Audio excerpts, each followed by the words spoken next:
Good evening, everybody, and welcome to Readout Fist. That is right. Tonight, we're going to talk about one of the best power metal bands that are currently performing, 25 years strong. We are talking about Sabaton. And they also happen to be perhaps one of, if not the best history storytellers out there on the earth currently.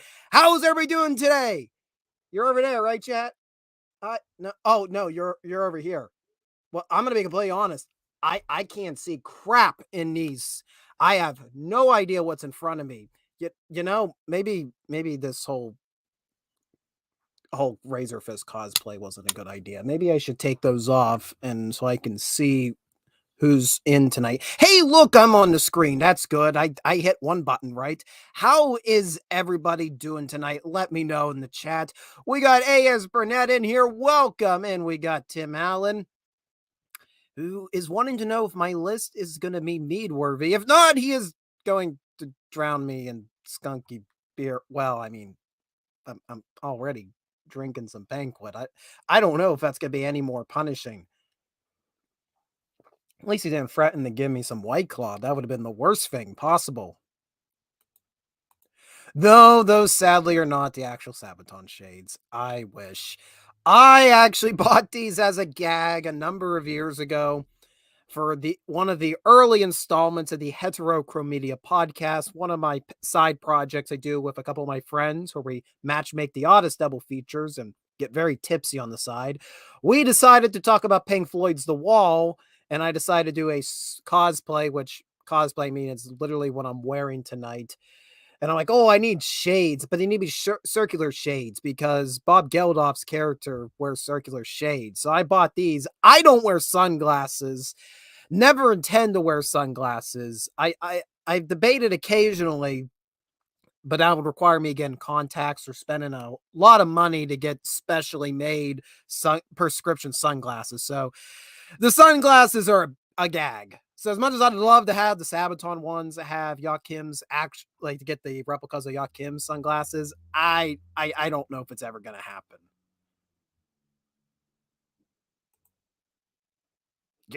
I need to be carded to drink mead. I get carded when I have to buy the case of Banquet. You get carded when you want to buy like some spray paint because you're going to work on something at the house nowadays.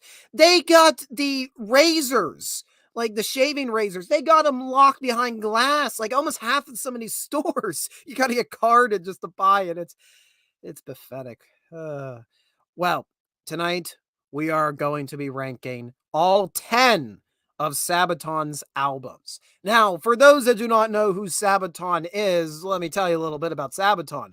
Sabaton has made 9 consecutive albums, all inspired by history. Now, you might be asking, but you said there's 10 albums for ranking. More on that later. And every album, in my personal opinion, is gone increasingly more and more powerful. Now, we're going to debate tonight which one is the king of all of them. Now, it should be noted that there are a lot of Sabaton songs that are singles that were not attached to any album, or at least not originally. Royal Guard would be a perfect example. I love Royal Guard. It only came out a few years ago. It's not technically attached to an album. So there are going to be some songs on here that sadly are not going to be able to be included in the ranking. We're looking at what album is the best from start to finish, and I can pop in, don't typically pop in here at home, even though I got a very nice record player back there. Typically, when I listen to Sabaton, it's usually on the road. Usually, it gets me energized when I have to drive through traffic and nobody knows how to drive here in Western Pennsylvania, so it empowers me. That's actually how I fell into Sabaton. It's we'll get into all the stories about me and my stories with Sabaton songs later on. So 10 albums. We're ranking the albums. There are songs that we're not going to be able to cover tonight just because they weren't put to an album. They deserve a list for another day. And I also should mentioning I am ranking albums as they originally came. No bonus tracks. This is just the straightforward album. I'm also probably get flogged for that because there's so many great bonus tracks on Sabaton albums and re-releases that they've done over the years. But I'm doing it as it came, as it was packaged when they first released these albums. And I should also mention that Sabaton themselves are currently doing a re-listening to all of their albums on their YouTube channel because 2024 is the 25th anniversary for the band. So I recommend later on tonight or in the future, if you're a Sabaton fan, go listen to the band reacting to their earlier releases. It's an entertaining experience. But no more delay, no more delay. Let me share my screen. And there we go. Ah, look at it in all of its grandeur. Look at it in all of its grandeur. Now, I can't play Sabaton songs as we're doing this tonight because I'll probably get demonetized. So, what we will do instead, oh, yes, Royal Guard is a great tune. Just straight albums. It's perfect. Look, I know, Tim, that you've explained why you have to have it in all caps, and I completely respect that, but I'm gonna use my head headcanon and say you're in all caps all the time because the mead is flowing through your veins and you're so excited. That's just my head headcanon. I know the actual reason you use all caps, but I got a head headcanon for it, and I'm sticking to it. Alright, so let's see. Since we can't play actual Sabaton songs in their entirety, lest we'll be demonetized, I did grab from Epidemic Sound some choice rock music that we can, yeah, just play there in the background like that. If it becomes too overpowering, we'll cut it off. I'm gonna try to keep it as low as possible. Like they do have that, right? So we get really, yeah. All right. Now, how we're going to do this, we are starting with their third studio album. They're going to be asking, wait, why are we going to the third? You're already confusing me. Well, because Metalizer is technically the first Sabaton album. Remember, I mentioned that 9 of their albums are historical themed. There's 10 albums. Their first album, they did not have the historical theme yet. They really were just doing straight power metal at this point. So Metalizer is an anomaly in their catalog because this is not the Sabaton that we know. This is a very early Sabaton with members that some of them did not continue with the band. I should mention that the two constants of Sabaton have been um, Lars Sundstrom. I'm sorry, I butchered your name. Lars Sundstrom and then Joachim, of course. They're usually the two main members of Sabaton. Many other members have come and go over the years. So in the past, let's say, past 6-7 years, we've had a relatively stable lineup. Uh, they just actually changed guitarists. They didn't bring in a new guitarist this year. They actually bring back a former guitarist. Johansson has decided to take a leave of absence from the band and take care of personal responsibilities and fair play to them. So, Metalizer has a lineup that's a little bit different than the Sabaton we'll know and love later on down the pipeline. Oh, voice breaking up? Okay, I'm going to have to take the music off. Darn, I was hoping I could play the music. What are you going to do?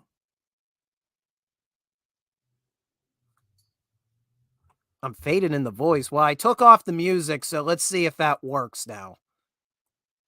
What's going on? What are you doing? What are you doing here? What is up with you, StreamYards? I tell you what it might be. Let's put this in a separate window. Okay, yeah, I think okay, so we can play the music. It's gonna be quiet all night. You're gonna have to hum Price of a Mile in your head or Primo Victoria and all that wonderful nonsense. Okay, okay, let's try this again. And can you notice my cat back there, licking her paws, looking like she's getting ready to pounce and destroy my brain? Okay, let's try it this way.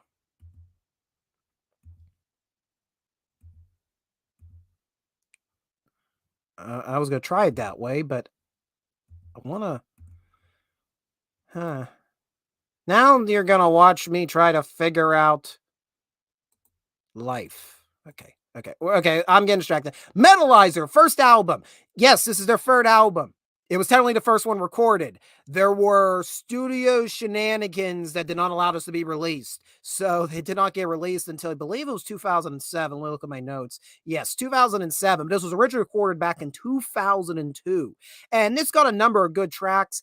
I will say this is one of the albums I'm least interested in just because it's not history themed, but that should not take away. It is a very solid metal album. Probably the highlight for me is Hell Rider. I don't know what it was about that, but Hell Rider was a very good introduction. Almost made me think of Meatloaf tracks. Oh, and I also have noted down here Shadows, which is effectively a Lord of the Rings song. So yeah, Shadows and Hell Rider are the two I would recommend from Metalizer if you want to hear the alternate reality of Sabaton. So, with that being said, this is the outlier. I'm gonna put it in just a. I'm gonna put it in a B tier. We're gonna put down the middle because that's Sabaton, normal Sabaton. That's like the alternate reality. The Van Cant of which song? Van who's Van Canto? I've not heard that name before. Oh, we'll get there. So, on to the next one. So, officially, Primo Victoria was the first album released for the band in 2005. And this is when they decided to go with the historical theme. And let me tell you something Primo Victoria opens with the titular track. uh, This is one of the greatest introductions for a band in history, considering that this is what the wide world beyond Sweden heard of Sabaton. Is this is Joachim just roaring about landing on the beaches of Normandy, assaulting the bunkers, assaulting Pointe du Hoc, going on Omaha Beach. Prima Victoria is always played in me and my father's travels, local travels to go shopping. And the reason is we live by the motto of Audubon and Kelly's Heroes. And when we go into battle, we like to play music very loud. It kind of calms us down, especially when you have to approach Walmart and all the Walmartians that surround you who are basically zombies, walking around, never in the cross lane. They're all over the place. So this is the song that we blast when we have to approach Walmart or any store for that matter. It calms us down and prepares us for the ordeal we're about to go through. That started about 4 years ago during the event that we can't talk about on the TubeU or the Hate Book. By the way, we're triple streaming on the TubeU, on the Hate Book, and on Rumble. So wherever you're watching, be sure to hit the like button to let us know that you're lurking in the shadows, lurking in those hedgerows of the digital world. And Hayes Burnett has already given us his rendition of Primo Victoria. I appreciate that. So yeah, album starts with one of the best Sabaton songs. That's one way to introduce yourself. The rest of the album,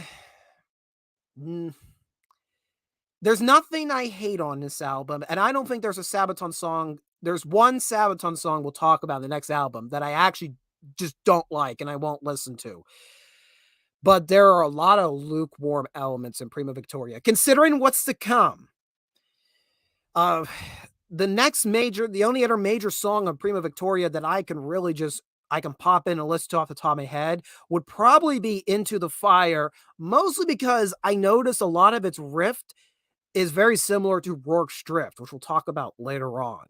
And I also think it's one of Joachim's better vocal performances, especially in early Sabaton. He really gets across the agony of being stuck in Vietnam, trying to making sense of this war. So Into the Fire is also a good recommendation.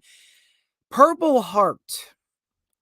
I like the original version it was originally called, I believe it was called Night Child originally, and it had nothing to do with military history, but they really liked the rhythm that they had built for Night Child, and they wanted to bring it onto Prima Victoria. They wanted to bring it over from their initial recordings, and they essentially slapped on something about the Purple Heart. So you can tell that this is a song with lyrics not intended for this music, if that makes sense. And Prima Victoria also ends with the first of several endings for albums that has nothing to do with historical value. Well, that kind of. No, not military history, but they're tributes to rock bands that have inspired Sabaton. So I think it's the first 4 albums we will encounter that these albums will end with tributes to previous rock bands. So you're kind of playing you're trying to guess what song, guess what reference. It's pretty interesting, though Metal Machine is probably the most cheesiest of these metal tributes that Sabaton does in their early work. So Primo Victoria, I gave it a 67% during my listening. It got a banger opening, but a lot of the rest of the album it's a lot to be desired. So I'm gonna put it in C tier. I love the song. I love the song Prima Victoria, but there's not a lot to it as an album beyond it, especially considering what is to come. And evening, Maji Chan. Welcome. I wonder if Maji Chan listens to Primo Victoria when she has to go she has to go through the trials of going to work. We all should have to play Primo Victoria as we make our way to work. It'll get you hyped up. It'll get you hyped up for the day. Is the perfect gaming song. Yes. Which game do you use it for most often? I do wonder, Tim. I'm not a bit. Counter Strike's fine. It has there's a lot of elements of Counter Strike that you're going to see later on in Sabaton. So it didn't leave much of an impression on me. So that's just my personal take. So yeah, Prima Victoria is in C tier. So Metalizer, which was technically the first album, though it was released a little later, non-historical related. That set the ground. Prima Victoria has some very highs and some very lows. Hearts of Iron 4. Yep, fair enough. that's a perfect choice. All right, let's go down here. We are next going to Attore Dominatus. So this is essentially Sabaton and basically entrenching themselves into the idea. Okay, the historical theme, that's not a one-off thing. That's not going to be just a concept album. This is the concept of the band. And Attore Dominatus, which of course is the opening, which is about the fall of Berlin in 1945, is just slightly under Prima Victoria as a banger opening for an album. I prefer Prima Victoria a little bit more. But here's the interesting thing. I had a lower ranking for this song, this opening. And then I kept reciting the chorus over and over at work the next 2 days. So I gave it a all-star rating afterwards. I'm like, okay, it sticks. So Attore Dominatu's awesome intro. There's not a lot of it to the rest of this album I like. Yeah, this is probably going to be one of the more controversial opinions I give. This is probably the harshest I am on a Sabaton album. Nuclear Attack is my least favorite Sabaton song. There's something about it, the story it's trying to paint, which it's about the Enola Gay's bombing run on Hiroshima and later the falling bombing of Nagasaki. I don't know what it is. It's not that I have an issue with a metal song being about the nuclear bombings, but the image it's trying to paint, it just kind of it seems like you're getting really hyped to go like move a trash can. I don't know how to describe it truthfully. Like you're getting really hyped to do this relatively minuscule effort. Something that requires minuscule effort, but of course, not taken away from the nuclear bombings. There's something about the song that just does not work for me, and I think it had to go back to the drawing boards. I'd probably say this would work better as a ballad more than what they did. They try to go for a full rock theme. I would have done this more as a ballad, and actually, Sabaton's ballads are highly underrated, and we'll discuss a few of them later on. So Nuclear Attack, it's my least favorite Sabaton album, and it is on this album. Rise of Evil, I really like its slow pace, but man, is it way too long. And it's by this point, I've already lost steam into the album. In the Name of God covers a very interesting topic. It is Sabaton trying to tackle terrorism. I will say that I wasn't unsure where the song was going. The first stanza I did like of the lyrics, though. So this was one of the more higher rated songs for me. We Burn, which was instruments before it even got going, it was over. Angels Calling. Don't remember much about that. Back in Control. The controversial song, which is, there's a lot of controversial Sabaton songs, and I roll my eyes every time somebody says a song by Sabaton is controversial, because Sabaton has regularly stated that they don't take a side in any political debate. They're going to cover all aspects of history. This is a song from the British perspective of the Falkland Island Wars. Got a pretty catchy chorus, and actually it sounds a lot similar. It sounds a lot like Master of Puppets. It sounds a lot like Metallica. We get Light in the Dark, which is probably second only to Ettore Dominatu's is my favorite song. The rhythm, this one will get you moving in it.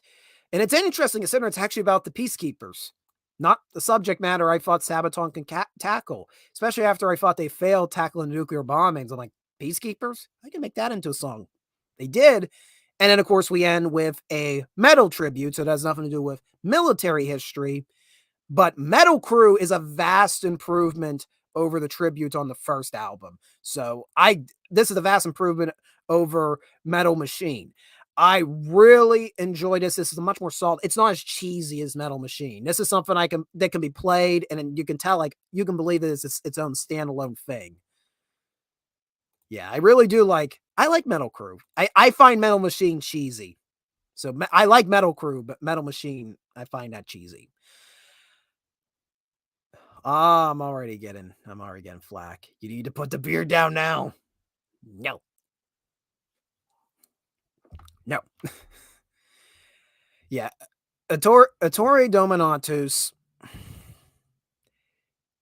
Yeah, I'm sorry. I don't like it. I like the song. I like the titular song. There's one or two other tracks I can kind of enjoy. I really don't like Nuclear Attack. And there's a lot of other stuff that just kind of makes me lose interest. So that's our rankings currently. Metalizer, 2002, kind of sets them up. Then we get to Sabaton. Sabaton. Well, this is the ranking. Then we get to Primo Victoria, which is C. Ettore Dominatus, which is D. You go back, Tim, and I'm sorry. Listening to Back in Control, there's a lot of riffs that sound similar to Master of Puppets. Just say that's my takeaway from it.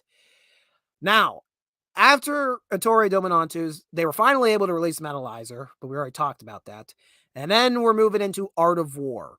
So after 2 albums of playing around with using military history to inspire songs, they decide to have military history inspire the whole album, an overarching theme, if you will. A C minus. I don't get C minuses for Tier Maker. I could make a C minus, but you'll have to make your own rankings. I encourage everybody to make their own rankings and then send them to me, and then I can tell you, then we can duke it out. But I will ultimately prevail because I got artillery. I got all sorts of artillery. Artillery is in. I don't know. I'll play a video from Gettysburg. That'll be my artillery because I'm lame. All right, so we're moving into the Art of War. And the Art of War's concept is actually adapting the Art of War by Sun Tzu. So throughout this album, you're going to have direct readings from the Art of War, which, for the record, Art of War, if you're ever going to try to become a strategist or you think you're about to become a leader of any entity or any individual, read Art of War. Just saying, it'll do you good. Art of War starts off with Ghost Division, which by this point, this has become standard Sabaton affair. Really enjoy Ghost Division, though. I don't think Sabaton got a bad intro to any of their albums. They always hit the ground running.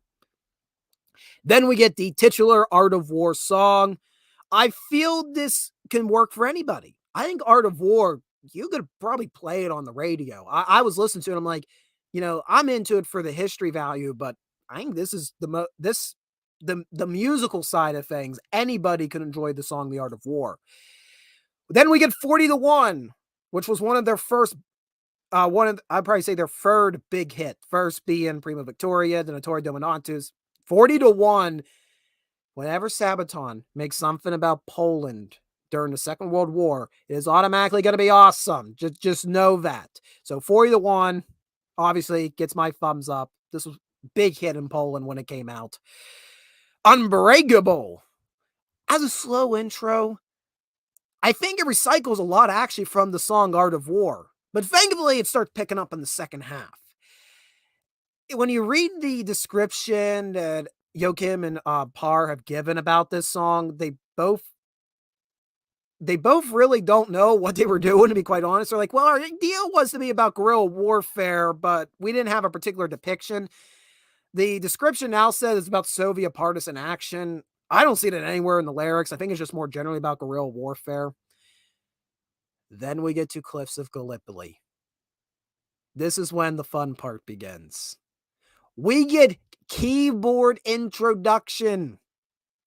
I think it's the first time for on Sabaton songs the keyboard is able to shine. This, yeah, this was one of this song. Yeah, Cliffs of Gallipoli, very, very good, highly good. I was actually reading into descriptions about what inspired the song. Again, there were some references to Meatloaf inspiring the Wagnerian rock inspiring Cliffs of Gallipoli, which that is always a plus for me. Then we get Telvisota. It's standard Sabaton affair. Don't have much to say. And then everything just goes to 11. I gotta be honest, but up to this point, when I was listening to Art of War, I'm going, okay, I've really enjoyed my listening. I enjoyed this concept, but Cliffs of Gallipoli is the only thing that I'm going to be playing regularly. Then Panzerkampf kicks in. When Panzerkampf kicks in. Wow, I can't speak. When Panzerkampf kicks in, into the motherland, the German army march. The whole album is about to get freaking awesome as we get to hear about we get to basically hear about the Battle of Kursk and the last great German tank offensive into Russia, and how it just come. Basically, the Russians are laying in wait to just blow the Panzer sky high.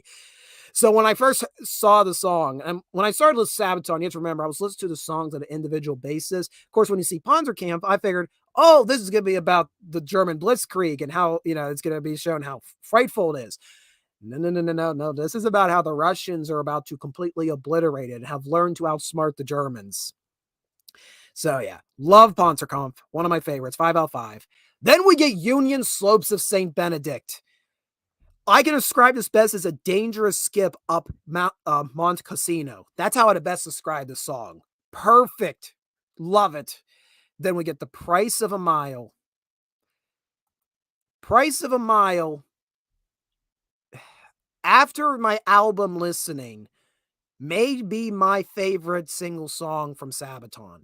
That wasn't when I went into this album listening, when I was going through. And we'll talk about other songs I really enjoy later on, but holy crap.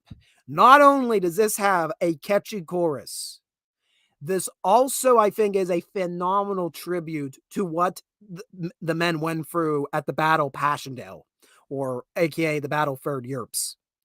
I can't ever pronounce that city's name. And if you're not familiar with the Battle of Passchendaele, this part of Europe, the situation was it had traditionally been swamplands, but in the 19th century, irrigation systems were set up to divert the water away, and they could turn this into great farming. Then World War I happened, the Great Wars, I actually refer to it as. And as the war progressed and the battle lines were dug in around Ypres, however you pronounce it, of course, nobody was maintaining the irrigation system, and all the bombardment broke it. And then you get these terrible rains, and the swamps returned. And now you have these sides and trenches that have turned into quagmires. It was one of the most sickening scenes in human history, the Battle of Passchendaele. And Sabaton does a phenomenal tribute to it, preserving the memory of this battle that will become very popular Sabaton songs. I know several other Passchendaele songs in their future albums when they went fully into the Great War, but the general public does not know the name Passchendaele. They typically know the name, the Somme. They know the name about the Argonne, but they don't know about Passchendaele and just the horrors of this engagement. Yeah, this will be a tearjerker for you. Oh, also when you really go down on the beer or the mead, you're gonna really start singing that chorus at the end. It's really gonna kick in. I'm trying to prevent myself from breaking out into song onto that. And then we end with Firestorm, which is another song depicting bombing runs. Now, this isn't about nuclear bombing. This is about carpet bombing in Europe. I think this handles this is a much better way to handle the concept of bombing in song. There's a lot more behind it.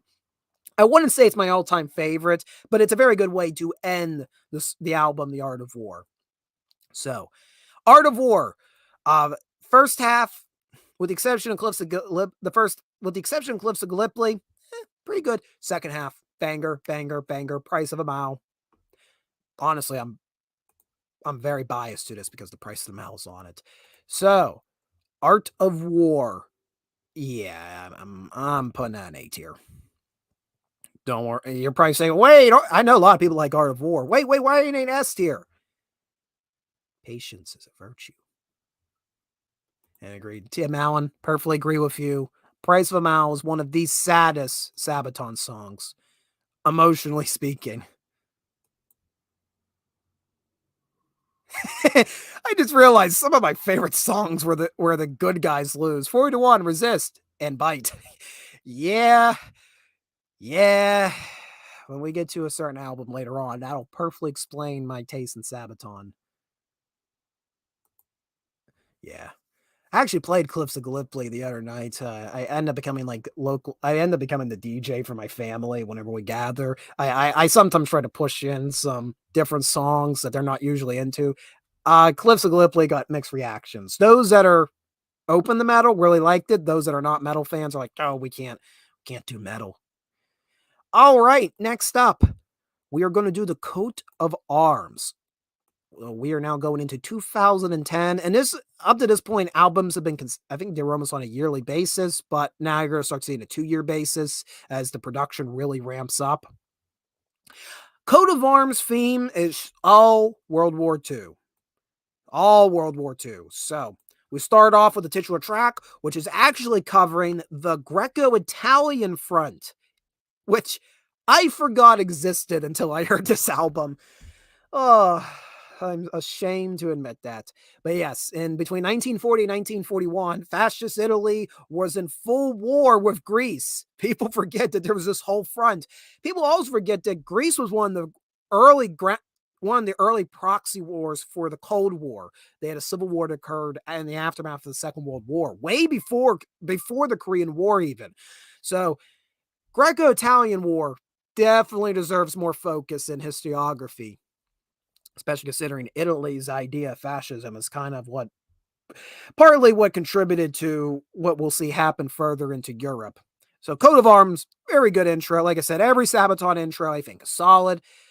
Midway, I really wanted to like this one. This is the Battle of Midway. This is the greatest naval battle in history. I really, really wanted to like this song. It's mid. I don't know, something about the lyrics. The lyrics, something about them were like, "This is all you guys can do." And they try to do some like vocal effects on Joachim's vocals. I do not like that at all. Please don't do that again. Just let Joachim just sing. Don't put him through the radio filter. So yeah, did not like Midway. But don't worry, we got Uprising, and as I mentioned, whenever Sabaton tackles Poland, you know things are about to get really good. I prefer this actually over 40-1, and this is one of those, I love Uprising. Listen to the live versions of it over the studio version. I have to judge the studio one, though. And of course, we have yeah. Yep. Warzawa Walls. Don't. I butchered that. I'm a Yinzer. I'm a Yinzer from Western Pennsylvania. Wait a minute, that means I should be able to speak Polish. Oh, well. You win some and you lose some. Yeah, Uprising, which is about the Polish resistance, especially in Warsaw.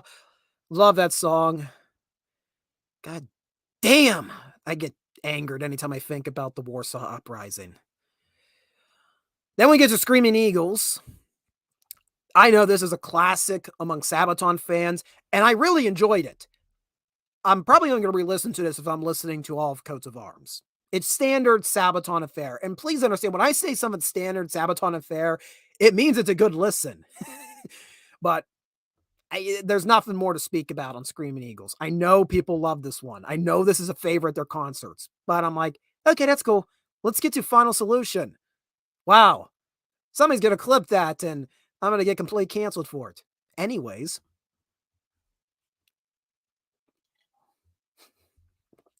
Final Solution is a concept that should not be possibly tackled in music, let alone something like heavy metal.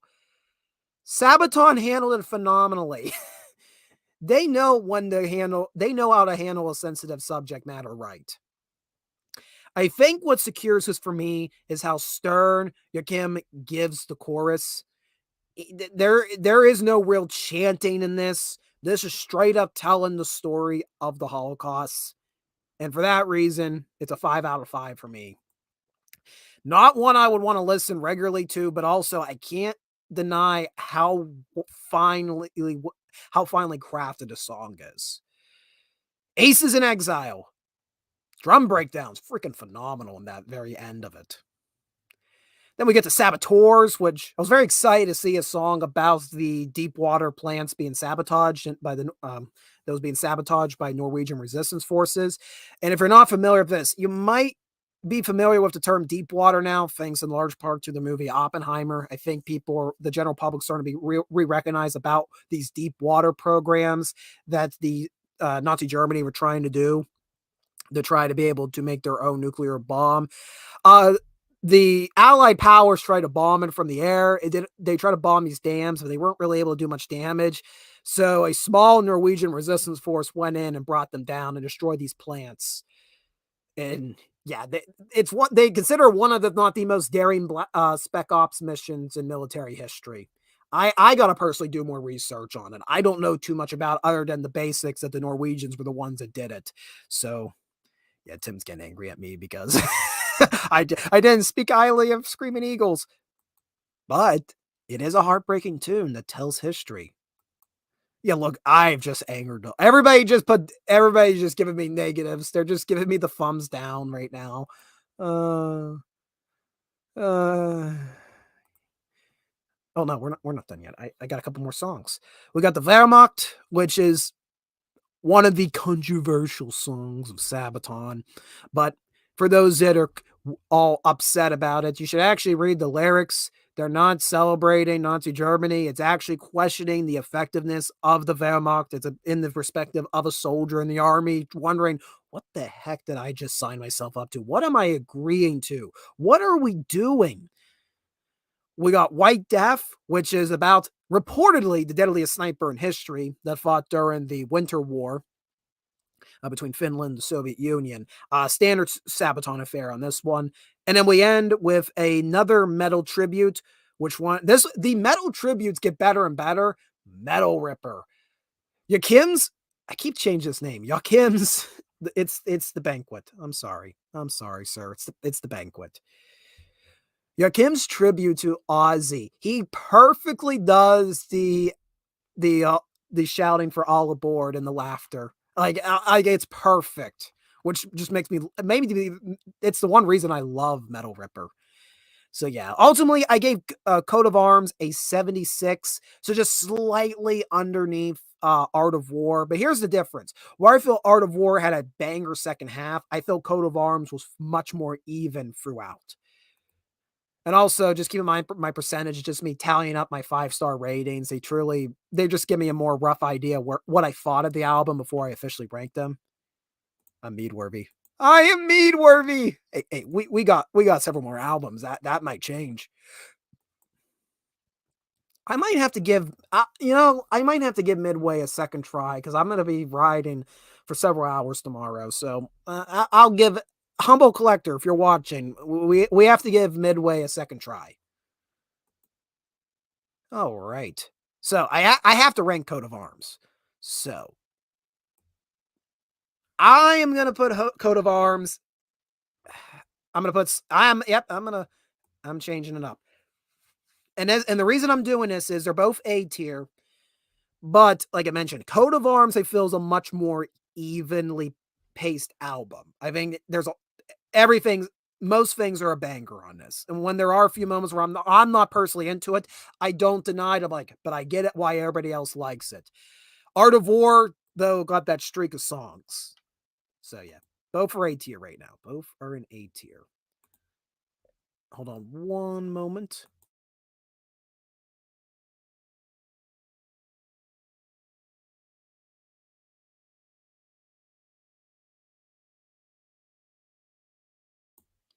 Okay, sorry. Hold on one moment. I'm trying to sort something here. I got like notes everywhere on my desk. I'm prepping for one of my blitz. And if you don't know what I mean, when I say blitz, it means I'm about to go on a trip and record a lot of content, a lot of retracing history and artifact highlights. So I got notes up the wazoo, and I may or may not have spilled some banquet on some of those notes. Okay, we're back. Oh, all right. All right. And I don't want to look at my ugly hair. Let's that's fine. That's perfect. Our next album is going to be about to say coat of arms again. It starts with a C. I was close. Our next album is going to be Carlos Rex. This concept is about Charles the 12th, who was the king of Sweden. This is the king that tried to expand the empire into much of what we know today as Central Europe, especially around Russia and Ukraine region. Had initial success, lost the key battle of Poltavo. I think that's how you pronounce it. I gotta be honest, I don't know much about the Great Northern War, and this is not known well in the United States of America, but I do know the Great Northern War is considered one of the most important conflicts in European history. And considering I'm a historian of the French and Indian War, I probably should do my research more on this. Here's what I'm going to say about Carlos's Rex. This is going to probably be the album where I'm most distant from the fans. Now, Carlos's Rex is a great album, and we're about to go into it. I think if you're invested into the source material, you will care. You're going to love this album. As somebody that does not actually know a lot about King Charles the 12th, I'm looking as an outsider looking in. What this album has done for me and what Sabaton is great at doing is encouraging younger generations into getting into history. I don't know much about the Northern War until I heard this album. That I'm like, this sounded cool and I want to go research it. I'm not going to have a lot to say in terms of the history on it, however. So going through, I could definitely say some of my favorites on this is Lifetime of War. The Carillon's Prayer is freaking awesome. I think it's even done better if you do it live occasionally. And I really enjoy the ending with Long Live the King and Ruda Imperi, which is actually sung in Swedish. And in fact, there's a whole Swedish version of this album, obviously.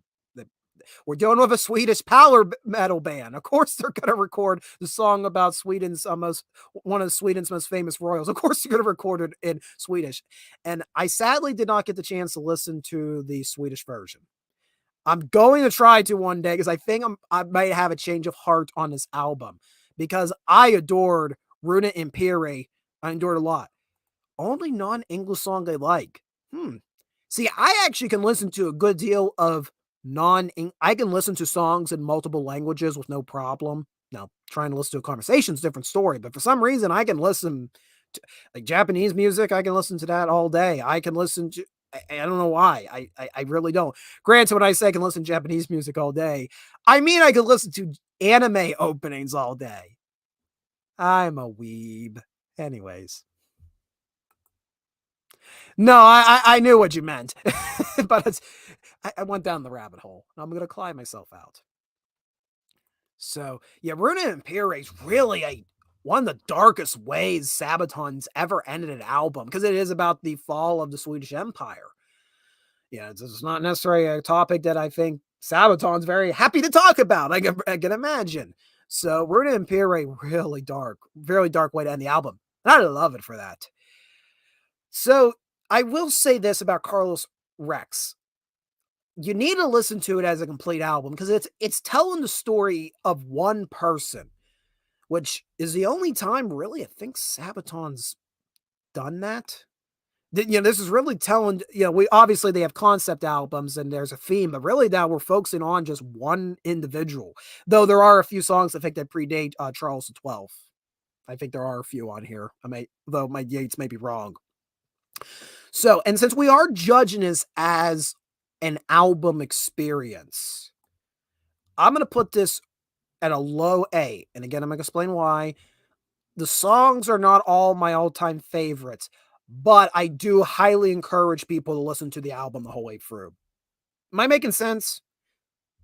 Am I making sense? And I'm like, the songs in here are weaker in my personal opinion because I'm not personally invested into it, but I respect what's going into this album, and I completely agree. You must listen to this in its entirety. This is an album listening experience. This isn't going to be picking greatest hits off this one. So that's where I'm putting Carlos's Rex.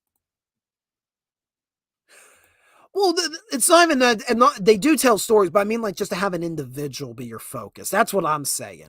This is generally about the rise and fall of uh, Charles the 12th or Carl 12th. I've seen different spellings of it, so I may be speaking gibberish. The banquet's really kicking in. So after Carlos Rex, we now get Heroes with the most ridiculous but freaking awesome cover Sabaton ever produced, which is an American soldier punching the daylights out of a German soldier. And if you know what, I'm pulling it up because it took me a while to look because gosh darn, the proportions are so weird on this that it's freaking it's just so over the top, and I love it. Like, it basically looks like it came right off of a 1940s 1940s recruiting poster. Okay, yeah, okay. I'm gonna have to remove that and then stop screen. And I'm gonna have to. I'm shuffling stuff because I gotta show you this album cover, especially if you don't know Sabaton. Look at it. I don't know what it is though. Just like the arm. Now, down I look at it long enough, it doesn't look disproportional. But when I first saw it, basically, I think it's because the skin tone on the American's arm bleeds perfectly into the face of the German. So it just kind of looks like it's one giant neck on the German. I think that's why it always makes me laugh. But when you look at it closely, you do realize no, it's all proportional. It's just how the shading was done. Oh, so I should just keep saying Carlos. So yeah, this is the cover we're dealing with. Then this is Heroes. Now Heroes itself, uh, gotta gotta find my place. I gotta go find my notes. I'm all over the place, guys. I'm all foobar. So, of course, Heroes again is dealing with the Second World War. Now, the difference is from Coat of Arms, which was more about battles. This, with a few exceptions, this is strictly all about more individual stories. So, first we get Night Witches. I would have given it a 5 out of 5 if it was slightly longer. That's literally my only complaint about Night Witches, which is another staple of Sabaton. Everything after this is just freaking awesome. No bulls fly, smoking snakes. There's a whole story behind that I don't have time to explain. Inmate 4859. I did not know this story. And you know what? I'm going to tell you this story with the assistance of the Sabaton wiki page because I want to get his name right. So, yes, inmate. So I can't speak. My brain's falling apart. So I'm going to read this right from the Sabaton wiki page because my tongue is getting completely twisted. So this is Sabaton's words, Sabaton's fan words. In September of 1940, the Polish soldier Witold Pilecki used a fake identity to be arrested and sent to Auschwitz, where he planned to infiltrate and destroy it from within. Boldly, Pilecki organized the opposition from within, hoping that one day friends from outside would be able to liberate the camp. When no help arrived, he decided to flee and inform the rest of the world of the atrocities that were occurring. He managed to not only flee, but was also able to bring secret documents, which proved what he was saying, even when those did not believe him. And as the story seemed exaggerated, after the war, he was arrested for treason and executed by the Soviet Union that captured Poland after Germany was defeated. They never performed the song live, which I partly understand, but this has one of the most fascinating stories. And again, I never heard of a story before until I heard this song. I don't in terms of musical involvement, this is not my all-time favorite Sabaton song, but in terms of stories that I've found from listening to Sabaton, this may be the most personal I've ever heard. This hit home, like, holy crap, why are we not talking about Will Told Pilecki and the courage this man had? Why is he not getting the attention? So, yeah, that is Inmate 4859, his story. Oh, we're gonna get there. I see a certain song there, and we're gonna get to all of those because the ending of Heroes, everybody's always thought, we're going to get to hell and back. We're gonna get to hell and back. Everybody, all right. I got to reorganize now because I'm all over the place. It's all foobar here at Readout Productions currently. I got tabs opened up the wazoo, and I got one screen to operate off of. All right. All right. All right. I'm gonna start talking like Matthew McConaughey. All right, all right, all right. All right. So back we are to the rankings. Back we are to my list. So after Inmate 4859 comes the golden trilogy of heroes, To Hell and Back, which is about Audie Murphy, and particularly about Audie Murphy's fight with post-traumatic stress disorder in the wake of the Second World War. My God. The opening whistle alone will send shivers down your spine before you go into this freakish song that rattles your brain like you're shell shocked, or as close as you can try to hammer it into the listener of what people like Murphy and all of the servicemen and women on all sides went through from this conflict. To Hell and Back is one of the most well talked about Sabaton songs. I'm not spending more. I love it.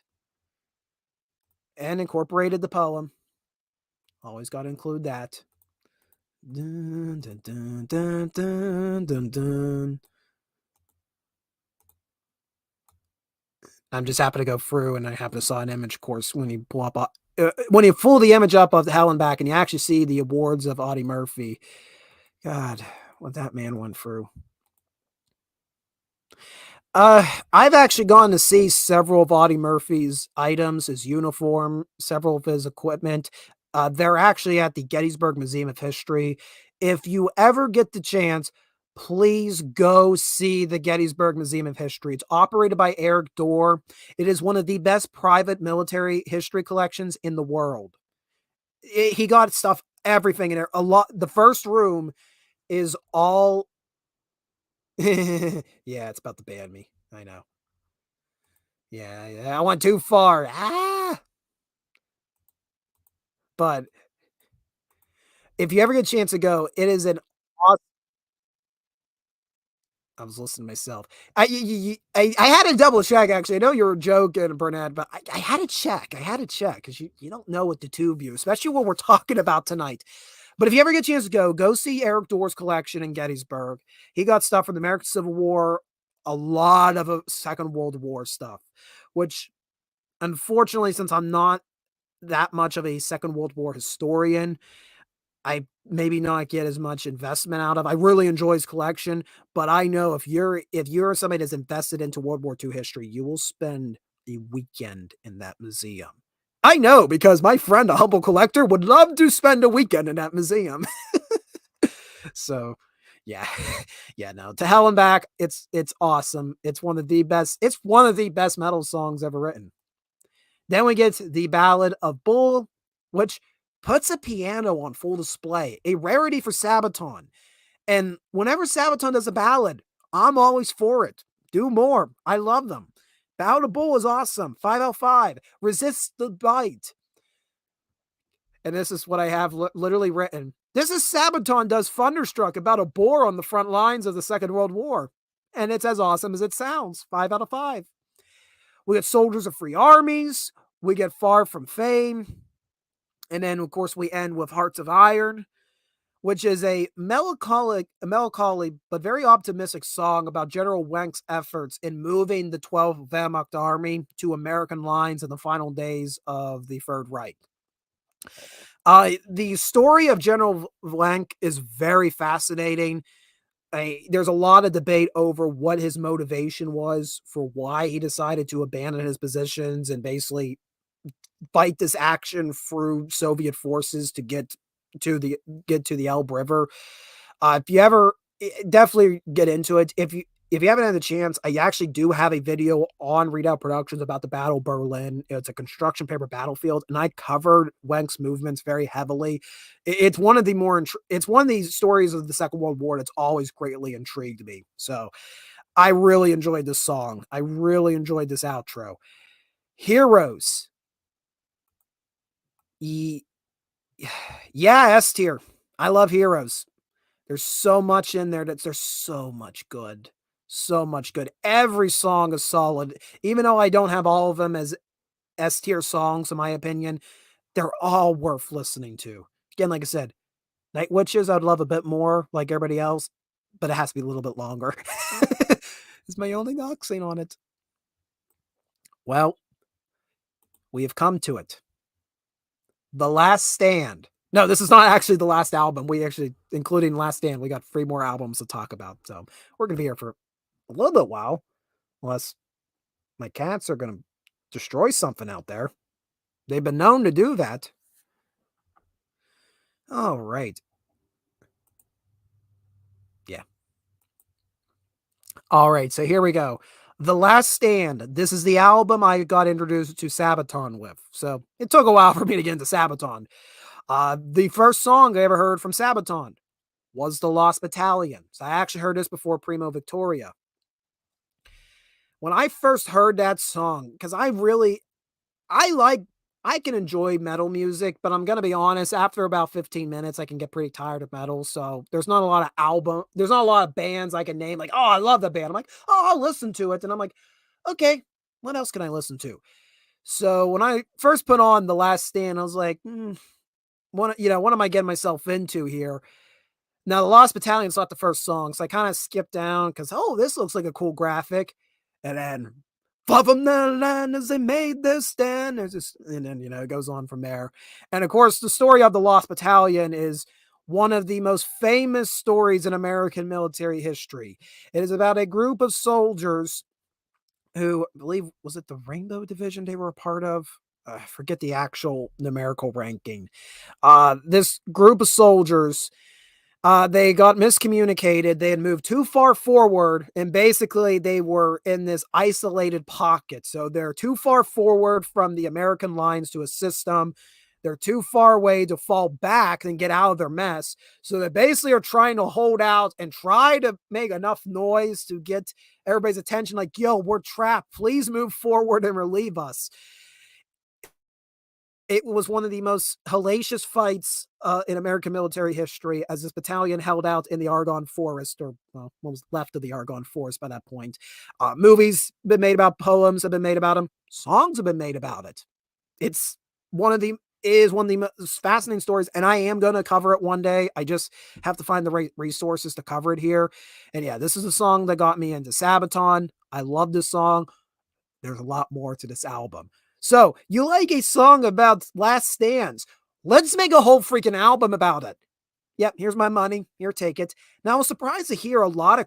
I was reading some music critiques about this album, and they just didn't like it. They're like, we don't understand. Why would The Last Stand be a good concept? I kid you not. I'm reading like stuff. I don't know if it wasn't from Rolling Stone, but I read from one of these artists, one of these reviewers, and they literally said, well, the military last stands don't really make for much entertaining music. And I'm just like, excuse me, what the did you just say? Brainless. So the last stand starts with Sparta, which of course is about the Spartans alluding to their stand at Thermopylae Pass. Love the chanting over and over in this song. It's just really good. The thing I will say is I did kind of lose interest about 2 minutes in. I'm like, okay, we did our thing. Let the Persians overwhelm the Spartans. Then we get Last Dying Breath. Man, Joachim's voice, Joachim, I apologize, sir. I am drinking banquet, and I'm a Yinzer. I can't speak. The vocals get really high in this song, and that's really good. Blood of Bannockborn. Yeah, I had to make sure I pronounce it right. Blood of Bannockborn. Bannockburn. Oh, you island people. You and you British Isle people. Very upbeat considering what type of song, what battle this song is about, which is about the Battle of Bannockburn, which was essentially the battle that won Scottish independence. This occurred a little bit after the whole William Wallace kerfuffle. That was the first war for Scottish independence. This is the second one.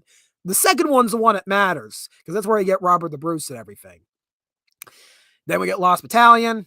You already know how much I love that song. Then we get Rorke's Drift. Oh man, I played this song. Oh, that brought me back to like 4 or 5 years ago. What was it? 4 years?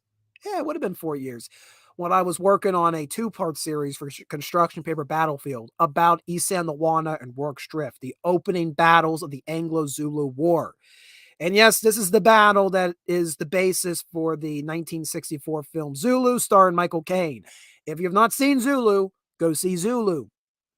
It's awesome. There's nothing more I need to say about Zulu. It would have been interesting. It would have been interesting if Sabaton was able to include Men of Harlech into a song. Rorke's Drift. I don't think a lot of people put this up as their favorite, but I love Rorke's Drift. And I think it's because, again, this is a subject matter I have a lot of investment in. I have done a lot of research on what happened at Rorke's Drift. I was really into that back in high school. So, because it's a less.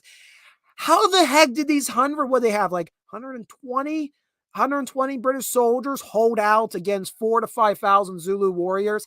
How? If you do the numbers, which Brandon Neff did a fantastic video adding the numbers up of how numerically it makes no sense that the British were able to win that battle. How were they able to stand? I think they awarded 11 Victoria Crosses. It's the battle with the most Victoria Crosses that have been awarded in any single engagement in British history, because just how did they do it? So yeah, I love that song for that reason. Very sentimental for me. I'm getting very spitty now. Sorry about that, guys. The Last Stand follows. This is, in my opinion, Sabaton's signature song. Maybe second only to Prima Victoria's their signature song. Yeah, this is one of them songs that you get the whole car going, and everybody's decided they're going to become part of the Swiss Guard, and we're going to hold out and protect the seat of Christianity, and we're going to fight off the invaders. It's going to be great. It's going to be bloody but great. Yep. So Last Stand, love it to bits. Invasion, no capitulation, annihilation. Hill, Free 2, Free 4. Very memorable melody to this song. I will say it's not on my instant playlist, but I really did enjoy listening back to it. Shirayama, which weirdly enough, I got Queen vibes from this song. I don't know why, but it was reminding me a lot of like late 80s Queen. And if you want to know more about late 80s Queen, hey, about a month ago, I did a ranking of what I think of the Queen albums. I'm a great shill. I'm also the worst shill. Then we get to Wing to Czars. I was uncertain if I was going to like this one because it recycles a lot of rhythms that had been previously used by Sabaton. It is catchy as hell, and of course it's a 5 out of 5 song from Sabaton. Why do I have doubts about it? And we end with The Last Battle, which is a great soundtrack to the most curious battle fought in world history, the Battle of Castle Itter. In this battle, I kid you not, a group of the Wehrmacht, led by a SS officer, ended up siding with the Americans because the war was effectively over, the small American tank crew, to protect a bunch of former German prisoners of war. And not just like soldiers, we're talking like VIPs, like French tennis players in this castle against this SS battalion that was rolling up.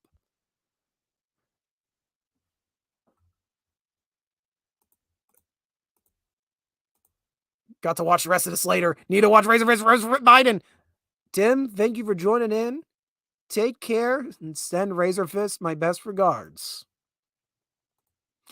Americans and Germans and a tennis player. Yes. And there was a bunch of other people. So yeah, this is one of the most craziest battles. This is one of those I love talking to just the general public about. This is one of those when you're drinking and you're around a bunch of people that don't know history. Let me tell you the story of Castle Itter. And I'm not making this up. And unfortunately, I think the only casualty on the Ally side was that German officer. And apparently, what I was reading, he actually has he's now, that German officer is now considered a member of is of the resistance movements that were occurring in Europe, and he got like a whole boulevard named after him and everything. So he is honored back in Europe for what he did in that battle. So a very interesting battle that ends the last stand. S freaking tier. I love this album concept and all. Why did nobody think about to make an album about last stands? Why did people criticize it? Why did the music critics say this was a bad concept? What the heck were they huffing? Anyways, our last two albums both deal with the Great War. Sabaton had often talked about, man, we really should do an album on the Great War. And they said this for years. And all the fans said, you know, you really should do a song on the Great War. Price of a Mile was awesome.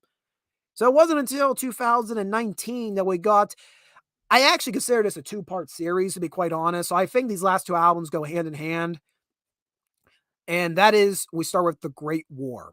Fittingly titled, we start off with the future of war, which is giving you an overview as a musical way of explaining how we're getting into mechanized warfare. Then we get to 7 Pillars of Wisdom, which are pretty interesting.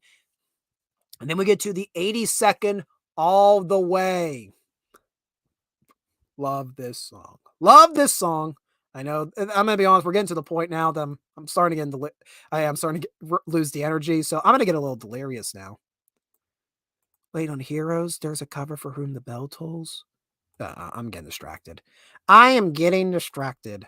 Oh, look at that. Redot Productions going down a rabbit hole like we never have seen that before on this channel. Okay. I don't want to just skim over this, so I do want to pull up the albums because I just have the ratings. I don't have the histories. So let's get to the 82nd All the Way. This song, of course, is going to be about Sergeant Alvin York, the most famous American from the First World War, one of the most highly decorated men from this conflict. He was part of the, my brain hurting me. I can't, I'm fading fast, guys. I greatly apologize. Yeah. So he was from the 82nd Infantry Division. And then eventually that got reformed as the 82nd Airborne. This is the one that York was part of. So this is actually about the 82nd Division, when this was purely boots on the ground infantry charging forward toward the German trenches. As a friendly reminder, and I'm reading from the Sabaton wiki page about what York did. They worked their way behind the Germans and overran the headquarters of a German unit, capturing a large group of German soldiers. Sergeant York ordered the remaining 7 soldiers in the command post to guard the captured Germans while he worked his way toward the German guns. After exchanging gunfire, Mr. York charged the Germans with a bayonet. Out of ammo from his rifle, Mr. York then drew his pistol and shot all 6 before he could reach him. German Army First Lieutenant Paul Vollmer emptied his pistol at York while he was contending with the machine guns. Failing to injure York and seeing his mounting losses, he offered to surrender the entire unit to York, who accepted.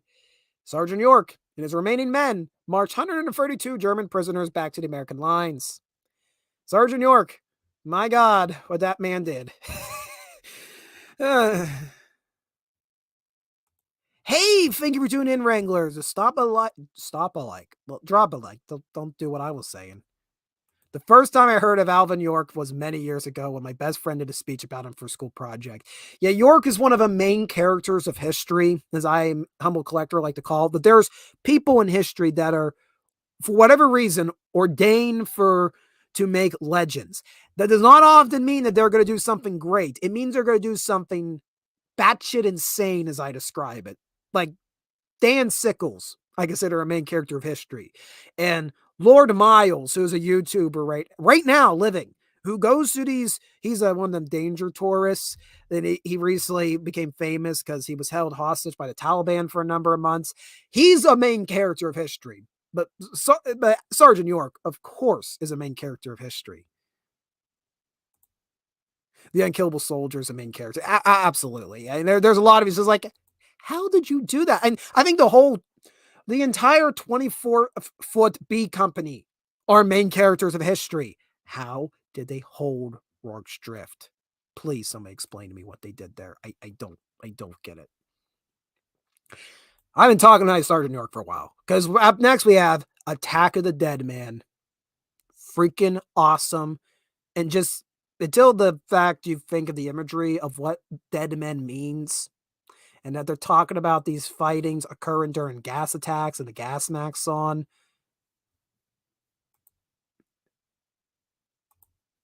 I'm probably going to hear about Fisher Garrett. Yeah, okay, yeah, we're in agreement at okay, thank you very much. Yeah, he's a main character of history. It has been confirmed. It has been said in the sacred text. The last great British explorer, Lord Miles, is the main character of history. But Attack of the Dead Man, awesome. And a little creepy, especially to watch like the imagery they play for the live performances of it. Devil Dogs about the United States Marine Corps. Go, Marine Corps, go. Awesome. The Leathernecks, 5 out of 5 song there. Red Baron is an equally phenomenal song. I keep bringing up the live ones. I actually, for the Great War, have listened a lot more to the Taurus versions that they have on the Sabaton music video. And they roll out for the Red Baron this like Red Baron themed keyboard. It's hilarious and awesome. And it even has a rudder that spins. It's great. Then we have the titular track, Great War, which is my favorite song from the album. Ghosts in the Trenches, Fields of Verdun are all good. I will say those two I don't think will be on my regular replay, but are phenomenal for the album. And then we end with the song titled The End of the War to End All Wars. Funny how that works. Oh, it is actually not the end. I forgot. This is not actually the end of the Great War because the last song is actually a adaptation of Flanders Fields. This is a freaking awesome rendition of that poem. It is actually one of my favorite pieces Sabaton's released. Again, when Sabaton wants to get emotional and strip down to what their purpose is, why they're producing these songs to preserve the memory of these events, man, they handle Flanders Fields perfectly.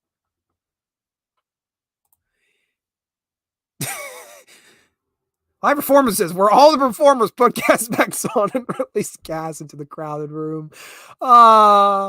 It's funny, except the disdain that some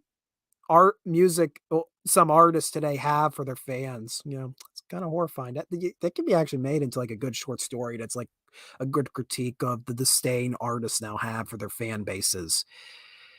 Or not all have, of course, but some of the mainstream ones do. Oh, Great War. I got to rank it. S tier. Anyways, we're going right into the last one. The War to End All Wars. So again, this is about the Great War. I prefer the opening, and I wish this opening had been on the Great War album. Sarajevo does, and Sabaton's done this a few times, especially with the Art of War, where they'll try to put in narration to set the scene of what's happening.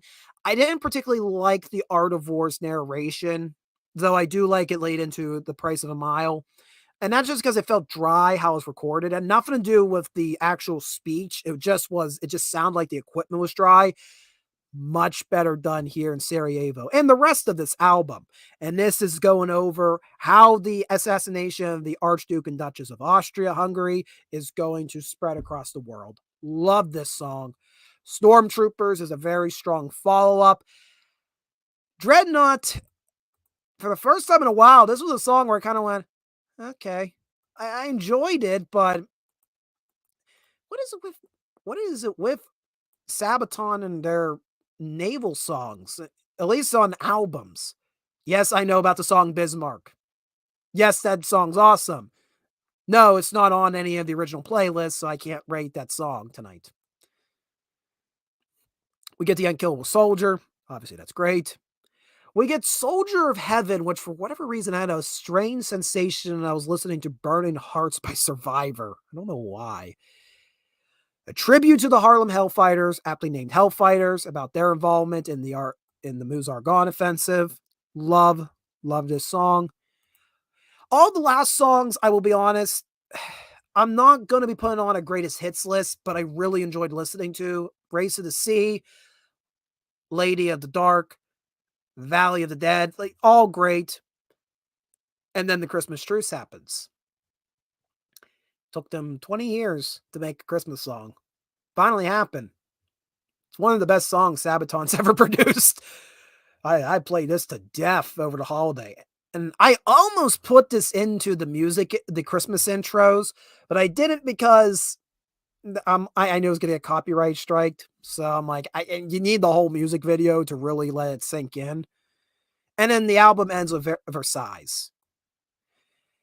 The war to end all wars, here's my opinion. I love Sarajevo, and I love Christmas Truce, and I really enjoyed the Hellfighters. I wish I can take these songs and put them on the Great War album.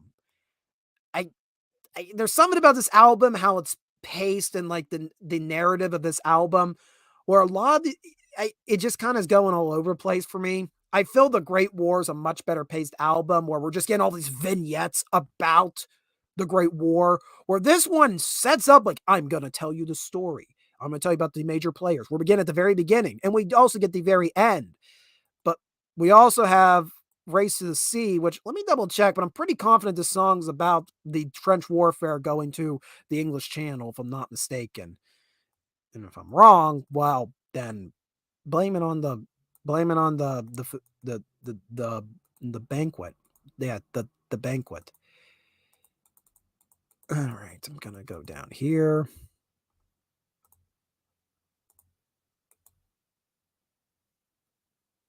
Oh, okay. Race to the Sea. This is actually about when Belgium flooded the last part of their country to technically prevent the whole country from falling to German. Okay, I have a different respect now for the song. Okay, I now get why the song is where it is.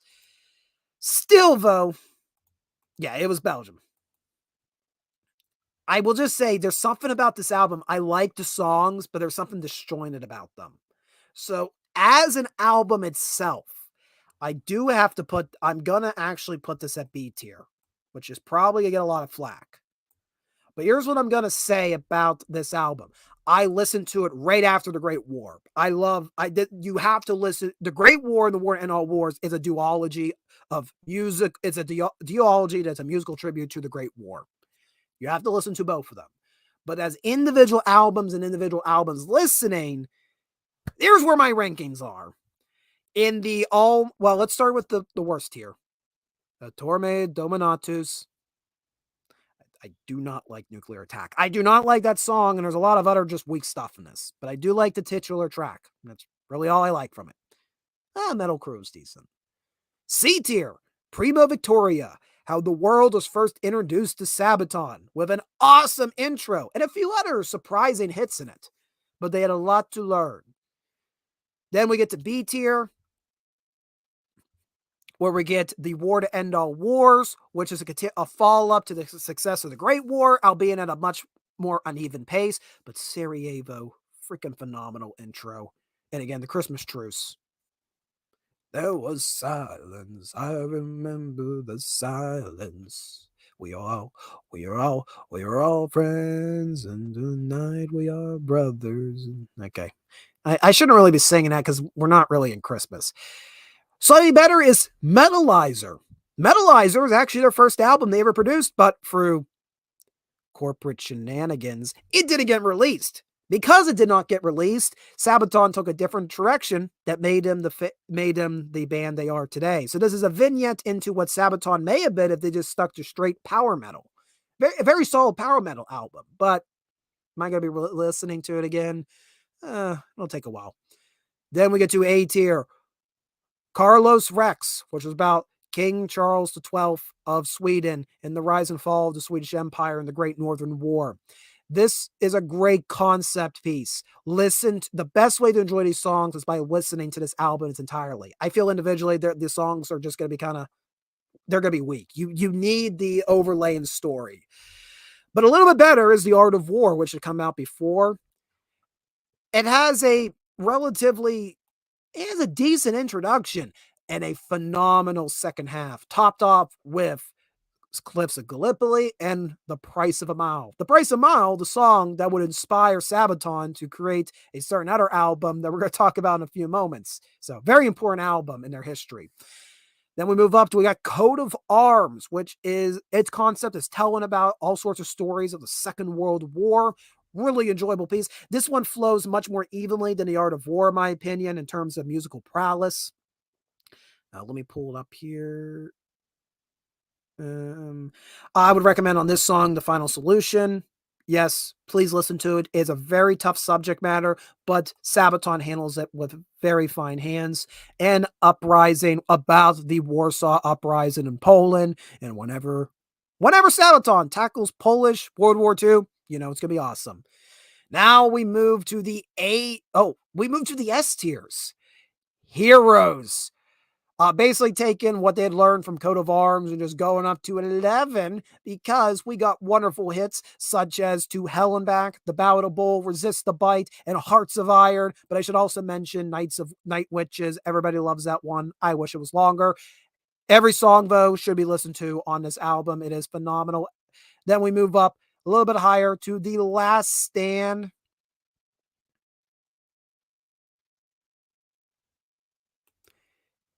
One day, I will come back. Yes, I will come back to Sabaton, and we will do the singles, the disorganized singles, because there's a lot of good singles, because I want to talk about Bismarck. But for now, we're going to talk about The Last Stand, a freaking phenomenal concept.